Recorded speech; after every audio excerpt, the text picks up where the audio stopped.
Hey folks, it's Andy Bell here from the Perfect Sip channel on YouTube. How are you doing? Just another wee video review. You may spot today that I am flying alone, and that's right, Smiley Pete is on holiday. That means only two things. One, Andy's ordered a number of new whiskies, and number two, I am captain of the ship. Maybe a bigger ship. This ain't like dusting crops, boy.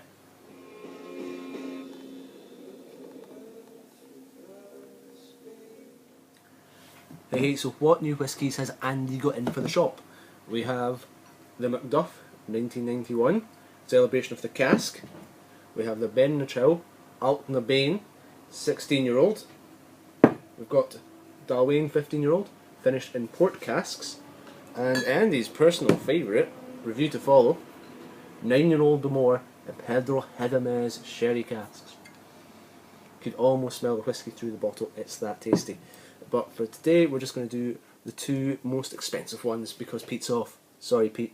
So, Alt na Bane, it literally means burn of milk. It's up in the southern Speyside region. It's a mass complex distillery, an industrialised distillery. One person can run the entire operation up there. It's mostly they're producing and churning out whiskey that's going to end up in the Chivas Brothers blends. So whenever you see it as a independent bottling, which is where you only see it, it's always best to grab it because it's one of the few times you'll get to taste it. Now, when you nose and smell it in the very traditional Glencairn glass, you get this real sense of creamy fruit and woodland floors, nice touch of spice but not too much. Just Alt na Bane also means burn of milk, in case I didn't mention it. There will be a quiz later.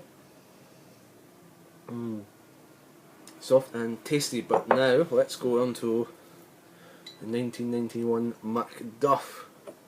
Macduff was actually, is again another very young distillery. It's only 1960s. They can't actually agree whether it was 1960, 1962 or 1963, but it doesn't matter that much as long as we say the early 60s. Yeah, this is from the Celebration of the Cask range by Carn Mor. I think it's lovely. It's a chance to try some older whiskies, single cask. This one's all bourbon, but oh, it's wood, touches of smoke. It's like furniture polish and deep rich mahogany. Oh, and again, a whisky that you don't really see. Macduff is bottled under the name Glendevron, and you very rarely see that because mostly it all ends up in the William Lawson blends, which are a lot more famous in France and America than they are here. So this is two great tastings of two great whiskies which are mostly used for blends that we don't stock. You can't have these whiskies, they're all mine. Only kidding. They're available in the shop while stocks last. Again, limited edition availability of bottles means that get in fast or they could be gone. Now this is the captain of your ship calling time on this review.